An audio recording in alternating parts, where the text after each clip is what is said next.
minutos damos la bienvenida a nuestros estudios al economista Andrés Robalino. Él es el director ejecutivo de la Cámara de Industrias, Producción y Empleo en la ciudad de Cuenca. Bienvenido, economista Robalino. La Cámara de Industrias, entre las actividades que ha venido cumpliendo, ha sido la de tener contacto con altos funcionarios del gobierno. La presencia del ministro de Economía ha sido recurrente en la Cámara, visitas relativamente frecuentes a la ciudad de Cuenca, pero que se ha mantenido más en el ámbito de reuniones privadas en estos viajes del ministro. El ministro incluso ha evadido encuentros con la prensa local, incluso de carácter informal. No se diga entrevistas con los medios de comunicación que le hemos intentado. Quisiéramos el día de hoy conocer algo de lo que has hablado con este alto funcionario, que es clave, pues en definitiva el Ministerio de Economía es el que se encarga de ejecutar las políticas gubernamentales reflejadas en las asignaciones que se dan a cada zona del país. En la ciudad de Cuenca, en la provincia de La Suay, persiste la preocupación por un tratamiento marginal de esta zona. Así que quisiéramos conocer qué es lo fundamental que se ha tratado en estas entrevistas con Richard Martínez. Muchísimas gracias, Gustavo. Buenos días y buenos días a todos los radioyentes. Sí, como usted bien indica, este momento creo que la parte y la situación, el área económica es la trascendental en el país para poder solucionar varios de los problemas que tiene el Ecuador.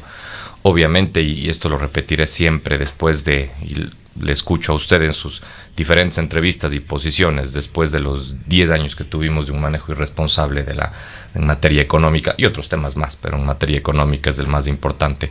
El poder solucionar un problema de 10 años en 2 es imposible cuando todos esos problemas están anclados a una cantidad de normativa, de leyes. Recuerde usted que durante 10 años tuvimos como 13 reformas laborales y más de 15 reformas tributarias. Eso, echar abajo ese proceso de 10 años es complejo, es difícil. Inclusive la misma posición de algunos servidores públicos en los mandos medios que están todavía con esa visión del gobierno pasado complica y limita mucho ese cambio que el Ecuador necesita, no un cambio ideológico. Ojalá que en algún momento podamos ver los temas mucho más pragmáticos que ideológicos, sino necesita un cambio técnico.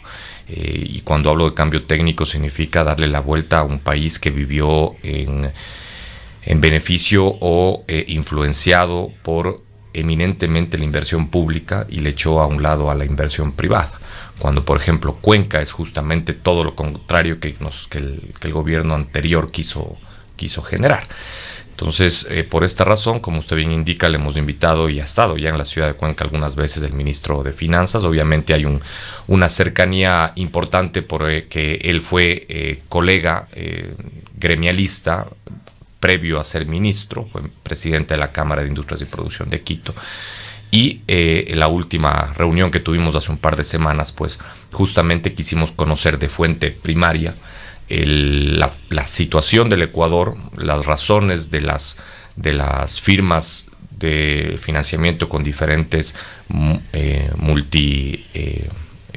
estas instituciones prestamistas, Fondo Monetario, CAF y demás. Multilaterales, perdón.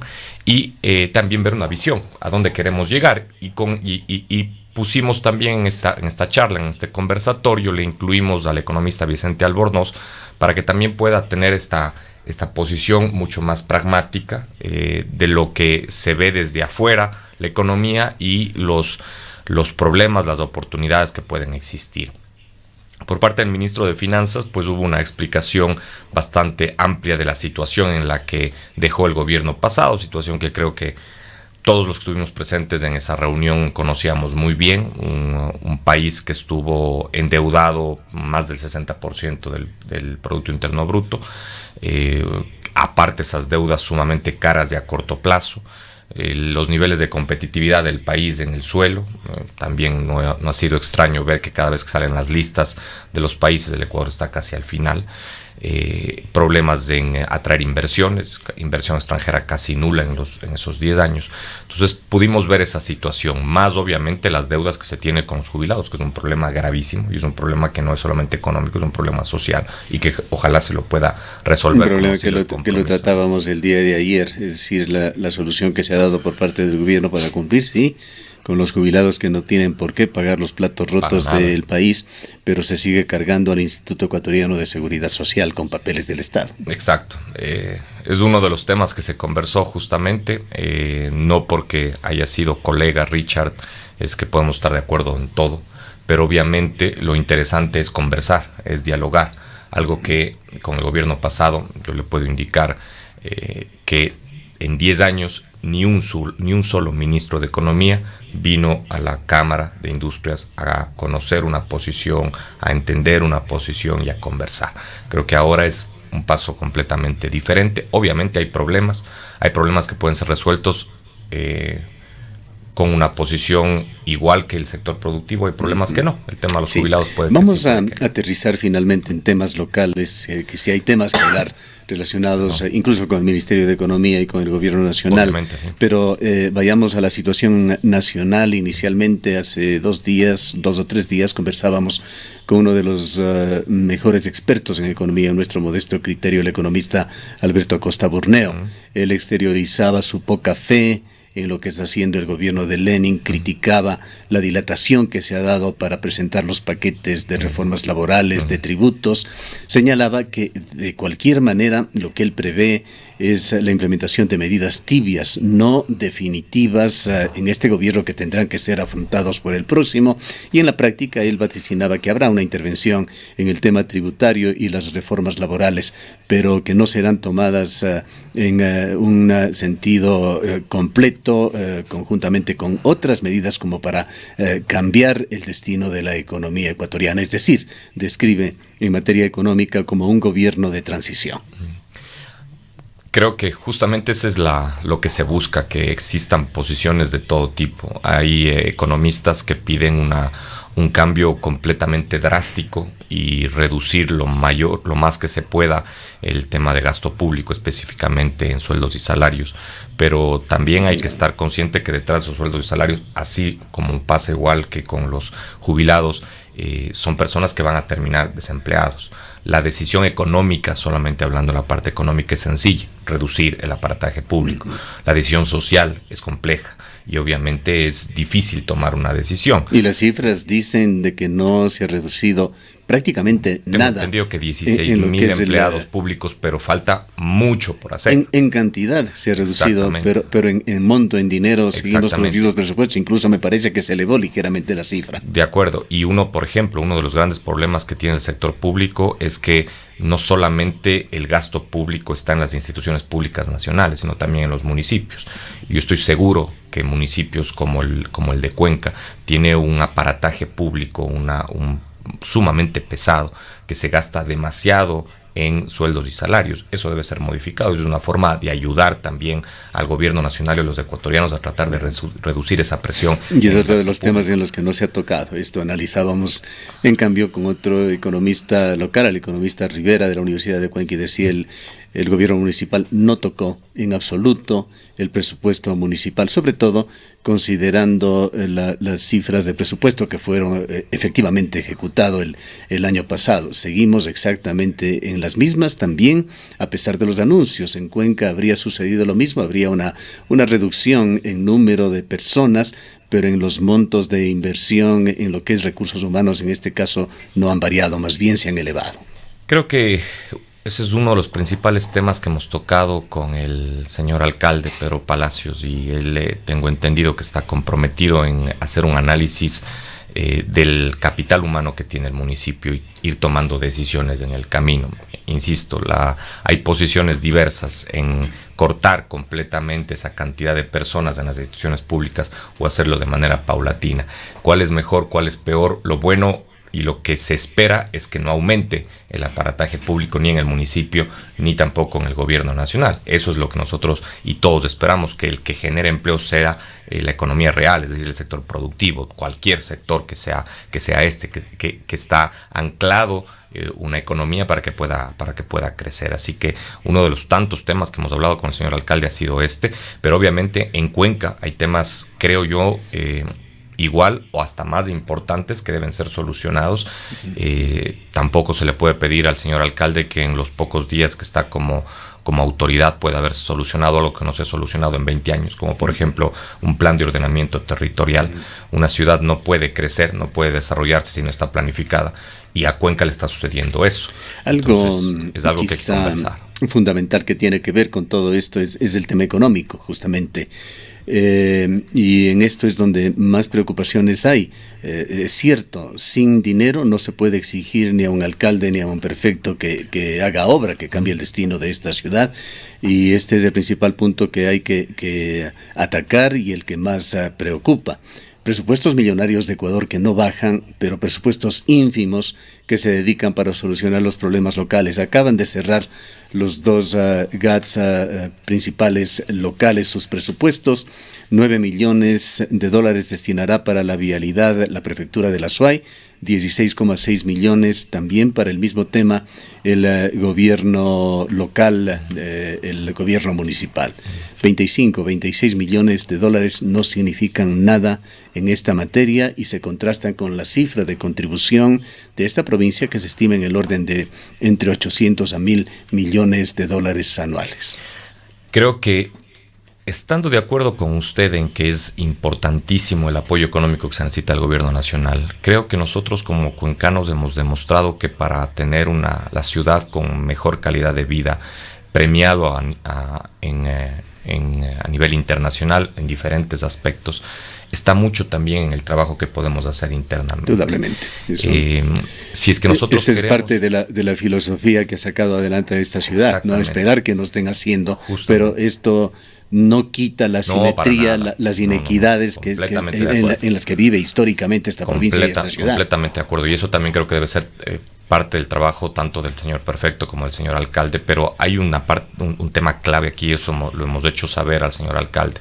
Él no puede estar solo para presionar al gobierno nacional en que sea distribuido los tributos que todos pagamos de manera equitativa y en base a las capacidades. Él no puede ir a enfrentarse, si es que puedo utilizar esa palabra, a un ministro de Finanzas y pedirle que le apoye para solucionar cualquier problema de la ciudad. Tenemos que todos ser parte de esa presión, y para esto nosotros nos hemos puesto a trabajar conjuntamente con el alcalde en diferentes temas, buscar una solución tanto interna como también presionando al gobierno nacional a que cumpla con las obligaciones que tiene y con los derechos que tenemos. Este tema de la viabilidad le traía porque tiene también nuevamente relación con decisiones que tiene que tomarse el Ministerio de Economía. Uno de los enlaces que ha generado el gobierno para mantener una mejor comunicación con el municipio de Cuenca, entendemos, es Iván Carvalho, funcionario del Ministerio de Transportes y Obras Públicas. Él, en cuanto se posesionó en este cargo, mantuvo un diálogo con este medio de comunicación y habló de que activaría en forma inmediata dos importantes proyectos que tienen que ver con movilidad en esta zona del país. El uno dijo el ingreso sur a la ciudad de Cuenca, el otro una restauración, una modificación, una reingeniería del aeropuerto para ampliar la pista y volverlo incluso un aeropuerto internacional. No hemos vuelto a saber en concreto sobre estos dos últimos proyectos. Sabemos que el ingreso sur es un proyecto que se encuentra estudiado, incluso calculado en cuanto a su costo, está en el orden de 170 a 180 millones de dólares. El financiamiento no se sabe de dónde se lo va a obtener, y aquí es donde entra la parte importante de los cuencanos, de sus fuerzas vivas, como se les llamaba anteriormente, ciudadanos y sector público, a presionar y a exigir que estos montos se destinen a esta urbe como se lo hace en otras zonas del país. Recién escuchábamos al presidente de la República, me parece que fue en efemérides de Bahía de Caracas, donde se ofrecían 150 millones de dólares para un proyecto, otras decenas por acá. Cuenca necesita también este tipo de aporte gubernamental. Cuéntenos en concreto qué hay, qué dice el ministro de Economía sobre estos dos proyectos, Ingreso Sur y esta restauración o reingeniería del aeropuerto de Cuenca. Justamente conversamos tanto con el ministro y a semana seguida con el viceministro de Transportes sobre estos dos temas. En realidad son dos proyectos que están avanzando. Tenemos entendido que, y es muy probable que el proyecto de la salida sur inicia a finales de este año, máximo a principios del próximo, en donde obviamente será una inversión del gobierno nacional, asesorado por el Ministerio de Obras Públicas, y también se está pensando en cómo se han manejado, y eso es lo primero que fue mi pregunta hacia el viceministro. ¿Por qué en el norte hay tan buenas carreteras? No necesariamente es inversión pública, pero son concesionadas. ¿Por qué aquí en el austroecuatoriano no podemos hacer exactamente lo mismo como se ha hecho en Quito, que tiene unas carreteras bien mantenidas, amplias, seguras, y aquí en cambio cuando se cruza Riobamba, siempre lo he dicho, uno cruza Riobamba y regresa a las vías de los años 80, una vía de ida y otra vía de vuelta, y el pretexto siempre ha sido que es una zona bastante geográficamente compleja, pero en cualquier parte del mundo como lo es toda la sierra. Exactamente, entonces hay cómo solucionar. Costoso, sí, pero eso hace que sea inseguro. La vía Guayaquil es sumamente inseguro. Cuando se llega a la costa, obviamente se amplía la vía. Entonces, creo que hay predisposición, yo estoy completamente de acuerdo en que de ahora debe comenzar una presión, no solamente el alcalde, no solamente el prefecto, los gremios debemos ser parte de esa presión, en donde pidamos lo que Cuenca requiere, lo que Cuenca necesita. Le tenemos un viceministro cuencano que estoy seguro que va a apoyar esos dos proyectos y otros más. También se habló mucho de la vía hacia Gualaceo, que debe ser solucionado, es un peligro constante. Hay una serie de proyectos que quedaron pendientes allí. La misma autopista con los redondeles es muy de interconexión, incluso se habló de túneles y una serie de intervenciones que no han quedado sino en las ofertas. Y como lo que usted dijo, el aeropuerto es clave. Nosotros, y eso repetido, creo que aquí fue la primera vez que vine a una entrevista sobre la asesoría que nosotros le presentamos al exalcalde de Cuenca de la empresa Lufthansa para solucionar los problemas del aeropuerto. Dicha asesoría no fue aceptada y seguimos con los problemas del aeropuerto. Se tiene que ampliar, pero eso yo creo que sí hay que aclarar, no es una ampliación de la pista, sino es una ampliación o es una inclusión de las zonas de seguridad para que la pista tenga una mayor posibilidad de atraer, como usted bien indicó, otras aerolíneas y que muchas de ellas puedan ser internacionales. No, obviamente no podemos pensar que de aquí salga un vuelo directo a Europa o Estados Unidos, pero sí comenzar a pensar en conexiones cercanas. Me refiero a Lima, puede ser inclusive hasta Panamá o Bogotá, en donde podamos tomar vuelos desde ahí internacionales, pero también pensar en que podemos anclarnos como un aeropuerto alimentador a los aeropuertos internacionales de Quito y Guayaquil, que son los más importantes del país, pero obviamente hay que hacer inversiones importantes. Tengo entendido que más de 30 millones de dólares se necesita para poder construir esa zona de seguridad. Si no estoy mal, se llama la zona RESA. No, obviamente no soy técnico al respecto, y que esto va a ayudar a mejorar los servicios del aeropuerto, a pensar en transformar al aeropuerto en un negocio rentable. Este momento no es un negocio rentable. La Corpac ha estado en los últimos años con grandes problemas económicos. Entonces, como usted ve, entre el plan de ordenamiento territorial, el tema de movilidad es clave, el tema de seguridad se ha transformado en un problema gravísimo en la ciudad y el país. Hay temas complejos que deben ser solucionados, pero insisto, esto no puede ser parte solamente del alcalde. ¿Qué hace falta en su criterio, economista Robalino? Y aquí creo que más importante es hablar como gremio. ¿Qué hace falta en el criterio de la Cámara de Industrias y Producción para tener un mayor peso específico como provincia? Hay provincias como la provincia de Los Guayas que tuvieron juntas cívicas con mucho peso específico. Aquí se intentó con entidades como Acudir, han habido algunas iniciativas, pero en realidad aquí se pelea de una manera muy polarizada, incluso con desacuerdos internos muy fuertes como el tema de la minería.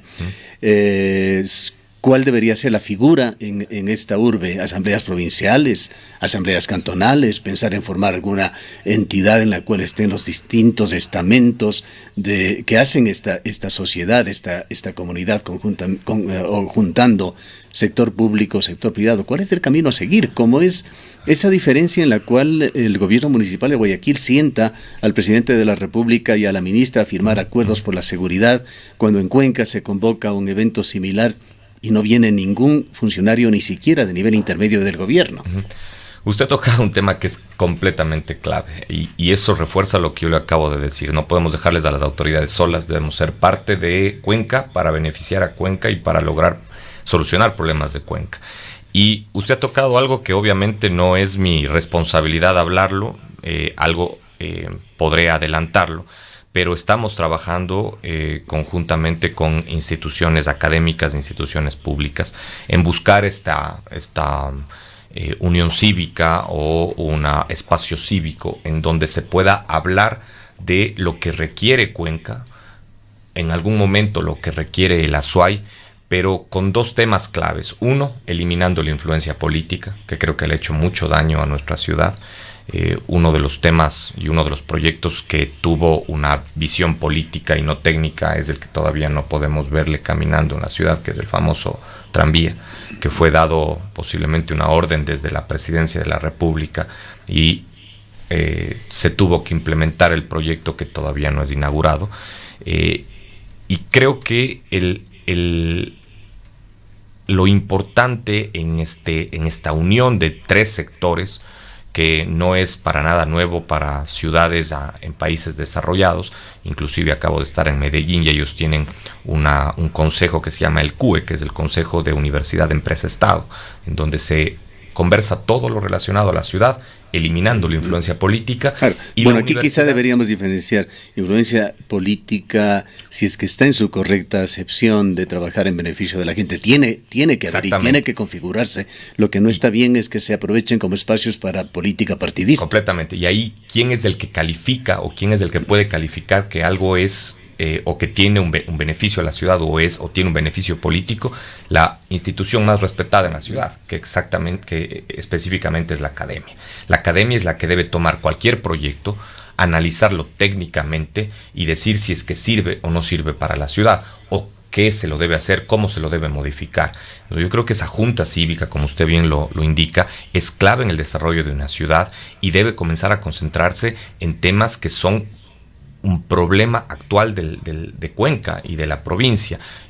Van a haber temas, como usted bien indica, el tema minero, en el cual no todos vamos a estar de acuerdo, y muchos otros más. Pero lo que debemos buscar es darle un crecimiento sostenible a Cuenca, sostenible y sustentado, que cumpla con todas las reglas del juego, que cumpla con el tema medioambiental, con el tema tributario, laboral, societario y demás, pero que le haga crecer a Cuenca de manera ordenada. Y esta junta cívica, que habrá momento ya, y las autoridades de estas instituciones podrán y serán las personas que vengan a presentar exactamente de qué se trata este proyecto, es el que buscará darle este tronco de una planificación pragmática, técnica a la ciudad, y que esto vaya desarrollándose en programas y en proyectos en beneficio de todos los cuencanos. Es un trabajo que lo queremos hacer, obviamente, presentar un programa de corto, mediano y largo plazo, y que toda la ciudadanía pueda participar en esa planificación y que podamos verle a la ciudad de aquí a 50, 60 años, no a 5 años, no a 3 años,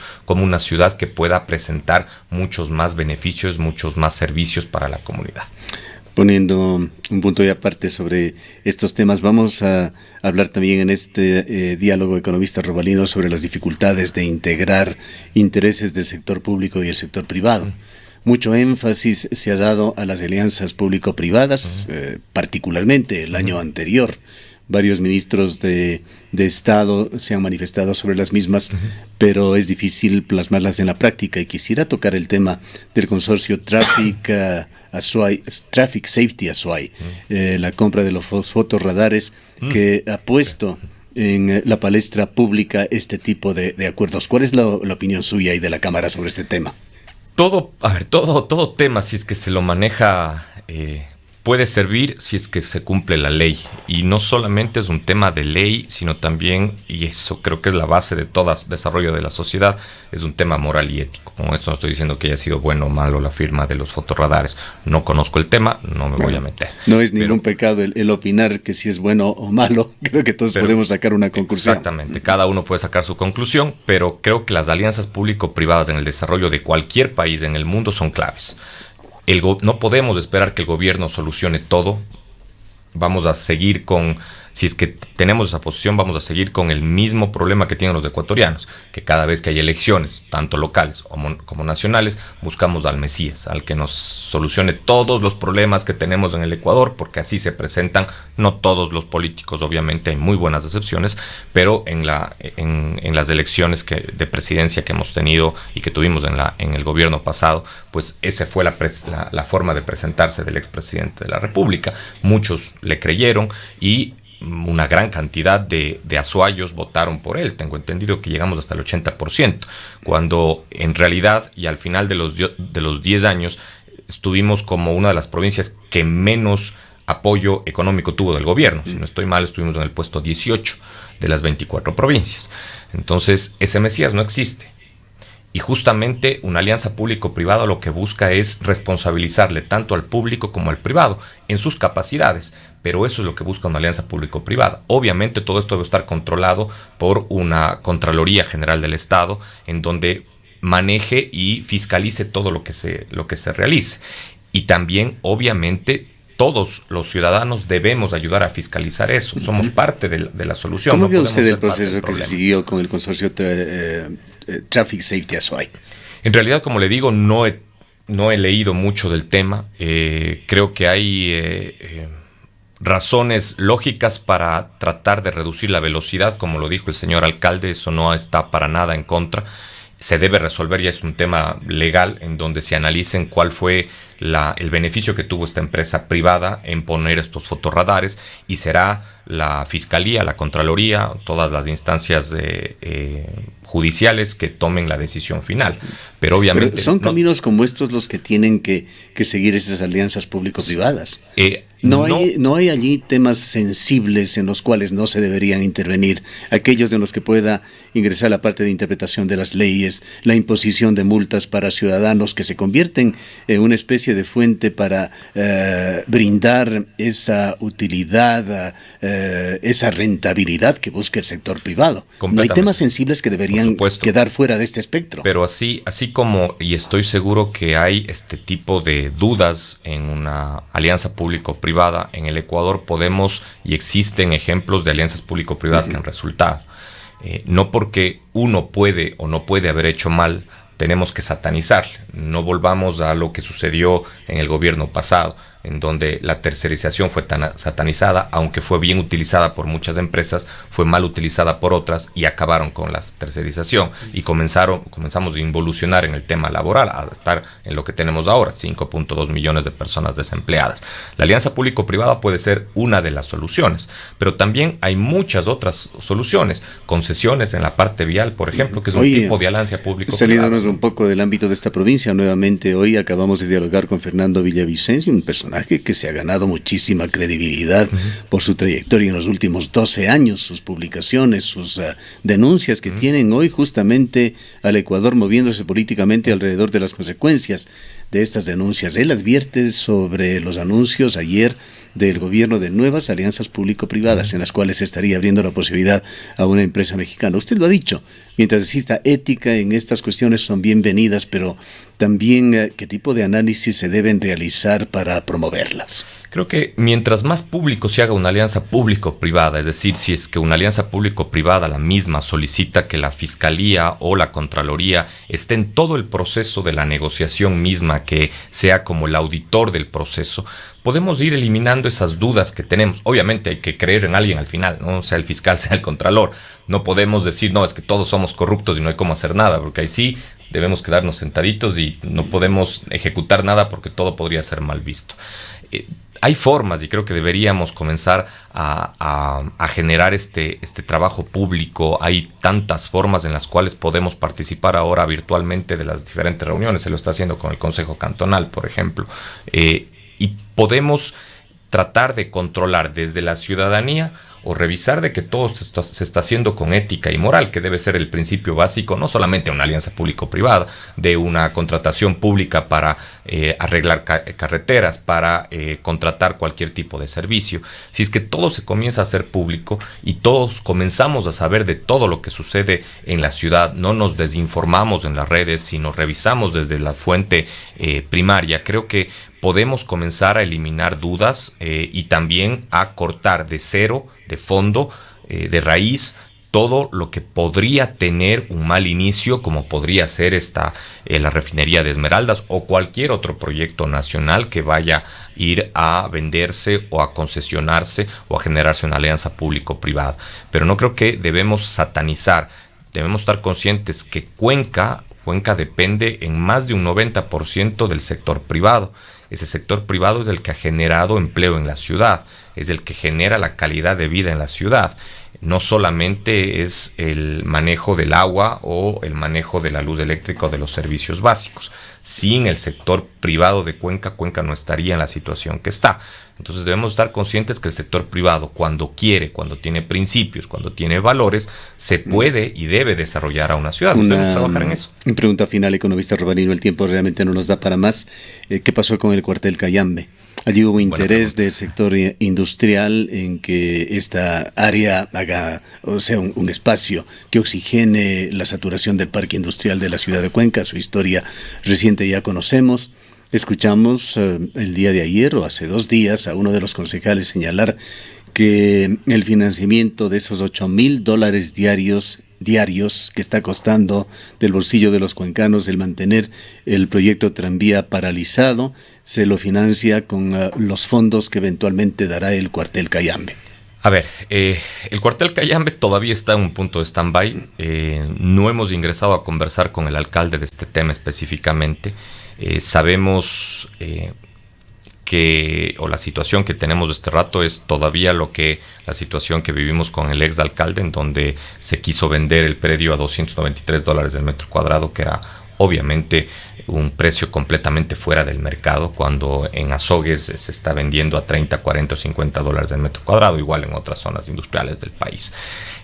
Lo importante es que el proyecto no radica únicamente en las 6.7 hectáreas, ya no recuerdo el tamaño exacto, o eran 8.1, sino era todo el cuartel Cayambe, porque no podemos pensar que con 8 hectáreas vamos a ayudar a que se solucionen los problemas internos del parque industrial. Entonces debemos pensar en que la mejor solución es desarrollar una zona de industria de bajo impacto o logística con manejo de estacionamientos de automóviles, con manejo de estacionamientos de camiones de carga, en donde se puedan dar los servicios mínimos a estos transportistas que no tienen donde darse una ducha, donde realizar los servicios básicos, donde no tienen donde descansar, inclusive después de un viaje de 12, 15 o 20 horas cruzando el país. Entonces debemos pensar en que el proyecto real es todo el cuartel Cayambe. Obviamente hay varios actores en el proceso.